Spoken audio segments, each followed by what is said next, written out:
Last week I was speaking a little bit about effective altruism. You look into the effectiveness of the charities you're supporting. You think about how you can maximise your own giving over the long term. You go beyond spontaneous gestures that make you feel good to rational, pragmatic decisions that will bring about lasting change. Effective altruism. It's about generosity of spirit, but it's also about analysis, logic, and hard data. And in my opinion, in the right place, it can be a very good thing. But in the Gospel today, Jesus speaks about a generosity, a love that goes beyond logic. It's too big to be measured and too reckless to make sense. I'm going to read the key phrases again. I know you've heard them lots of times, but listen to them with pauses to make sure that you have really heard them, and so that you can never ever say, "No one told me." You ready? Love your enemies. Do good to those who hate you. Bless those who curse you. Pray for those who treat you badly. If someone slaps you on one cheek, present the other too. If someone takes your cloak, give your tunic as well. Give to everyone who asks, and do not ask for your property back from someone who robs you. Treat others as you would like them to treat you. Lend without any hope of return.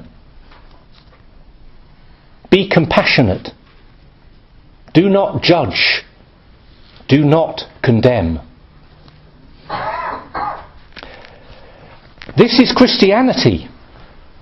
Please don't say, "I never knew." If you don't want this, then you can go home. But this is Christianity. This is what we are about. Now, I'm sure, back of your mind, you have lots of objections, don't you? But it's just wrong to be passive in the face of violence. But it's just irresponsible to give to anyone who asks. But it's just crazy to let a thief just walk away. Okay, we can come back to these objections another time, but just once in your life, before you dismiss this teaching or explain it away, can you simply sit with the discomfort for a moment? Can you just accept that Jesus is asking you to do something that you don't like and you don't understand? Just don't water it down. So much of our love is transactional. Transactional. It's like shopping at Sainsbury's or buying your lunch at the farmer's market across the street on Thursdays. You give something and you take something. There is a give and take to most relationships. I will love you if you love me. I'll be kind to you if you'll be kind to me. There is nothing wrong with this. Hear me. There's nothing wrong with this. And in ordinary life, this kind of reciprocal love is so important. Family members care for each other. Friends and colleagues look out for each other. Husband and wife, remember, are meant to be a partnership, a relationship of equals.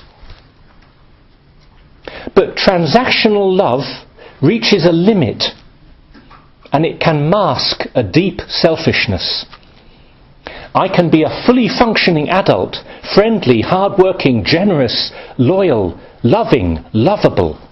But when I scratch the surface, everything is about me. My love for others, and perhaps even my love for God, is really my love for myself disguised. This is why the teaching of Jesus today is such a gift. It sets us free from the self-love in which we are so often trapped. Why does it challenge and unsettle us so much? Why do we object so loudly? Because it forces us to admit that so many of our settled patterns of behaviour are actually ways of protecting ourselves. Jesus calls us to a radical, extravagant, superabundant love. To love our enemies and not just our friends. To give to those who can give us nothing in return. It's a sacrificial love that goes beyond the call of duty or the expectations of society.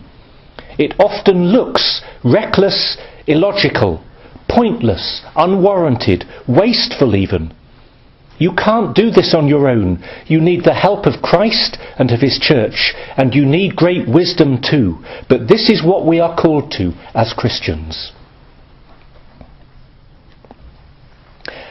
In the Greek New Testament, this is the love of agape, which is translated as caritas in Latin, and then caritas becomes the word charity in medieval English, which in its original meaning is much, much more than just giving to good causes.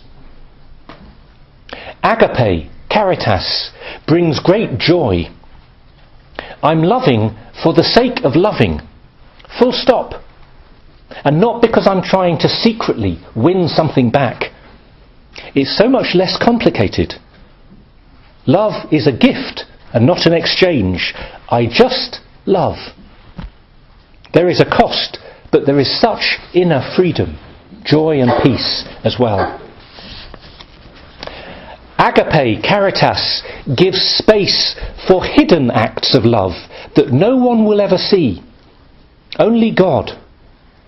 And instead of begrudging the things that go unnoticed, I can take extra delight in doing things for others that may not be seen, or things that may not be acknowledged. We know that God sees them and that he is pleased, and we trust that somehow they are making a difference. That's what matters. Agape, caritas, also gives space for extravagant acts that go beyond the logic of the world. You've heard me speak before about Dorothy Day, who founded the Catholic worker movement. Well, she writes the story about the hostel in New York where she lived and worked. One day she was given an expensive diamond ring by a benefactor to support her work. This ring sat in the drawer in her desk for a few days. And then there was a homeless woman staying with them. She was elderly and slightly unhinged and having a bad day. So Dorothy gave her the diamond ring to cheer her up. And she was delighted, this woman, wearing it on her finger, showing it to everyone she met, dancing round the house like a bride on her wedding day. And Dorothy's co-workers were scandalised when they found out. They wanted her to take it back so they could sell the ring and use the funds for the house to feed the poor. But Dorothy refused. She said, "Doesn't this woman have as much right as anyone else in the world to delight in the beauty of this ring and the dignity it gives her?" And it never left her finger again. Is this kind of love really crazy? Well, I said it's beyond logic, but in fact it takes us into a different kind of logic, the logic of God's own divine nature. When we love without calculation, we love as God loves. He himself, says Jesus, speaking about the Father, is kind to the wicked and the ungrateful. The eternal love of the Most Holy Trinity is a love that gives itself away completely. There is no selfishness at all. And Jesus, in his humanity, empties himself completely on the cross, giving his life for our salvation, expecting nothing in return. He shows us that the deepest meaning of human life is not to possess that life, but to give it away out of love. It will cost me something, but at that moment I will discover who I truly am. In the lovely phrase of Pope Francis, life grows when it is given away. Life grows when it is given away. And this sacrificial love brings its own rewards, paradoxically. The less I worry about myself and my own happiness, the more I will be able to find true happiness, even in this life. You want to have a happy marriage in the future? Great. Well, the most important ingredient for a happy marriage is that you're able to love now. It starts now. Can you be kind, compassionate, forgiving, generous, patient, joyful, sacrificial with your fellow students? This is the love you will need in your marriage, especially in the difficult times. The virtues that cost you the most now are the ones that will save you in the future. You want to make good friends and be a respected colleague, to be a valued employee, possibly. Great. Well, learn to love with the love of Jesus Christ. If you can go the extra mile, if you are in the habit of helping others before you've worked out what they can give you in return, if you can stay with others when everyone else has abandoned them, if you can be joyful even when there doesn't seem to be much to be joyful about, if you can love like this, then you become, strangely, an incredibly attractive person and a beautiful and loyal friend and colleague. You will draw people to yourself. You will leave a mark. I'm not saying that you're trying to love in order to be liked. It's not transactional, and that will trip you up. But in trying to love sincerely, then you will become a more lovable person, and your friendships and wider relationships will grow and deepen. This is the paradox of sacrificial love. So why not stop trying to be loved? Why not stop trying to be loved?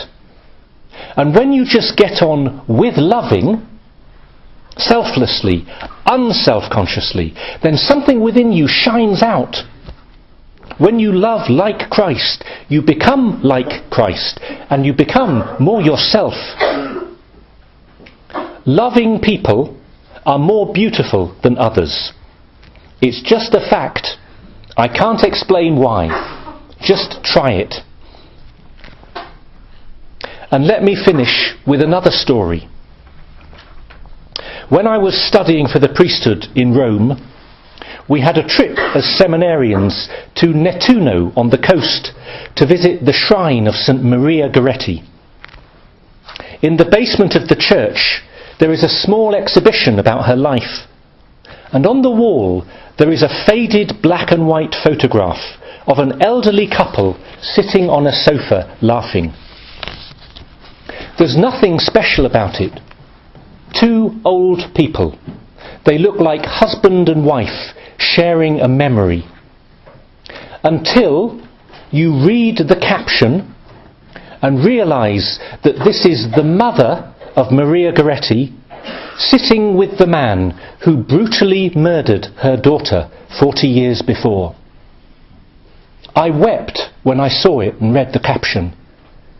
I can't think of any story that illustrates more powerfully the meaning of forgiveness and love of one's enemies. Maria Goretti was 11 years old when 20-year-old Alessandro Serenelli stabbed her to death because she refused to give in to his sexual advances. She died in hospital 24 hours after the attack, and just before she died, she expressed her forgiveness for Alessandro. This young man was unmoved and unrepentant and sentenced to 30 years in jail for the murder. But a few years later, Maria appeared to him in a vision and offered him the same forgiveness that she had offered him through others on her deathbed. He repented and was converted to a living faith. After his release from prison, now in his 50s, he went back to the parish where Maria's mother, Assunta, lived. At the Mass on Christmas night, he went to her. He went down on his knees before her and begged forgiveness from her and from the whole community. And she forgave him. She said then that she could not refuse this forgiveness, given that her daughter had already forgiven him on her deathbed. It must have cost her so much to forgive the one who had taken away the most precious thing in her life. But she knew not just that it was what Christ was asking of her, but that it was perhaps the one thing that could set her free. Maria was canonized by Pope Pius XII in St. Peter's Square on the 24th of June 1950. I think her dear mother, Assunta, should be canonized with her.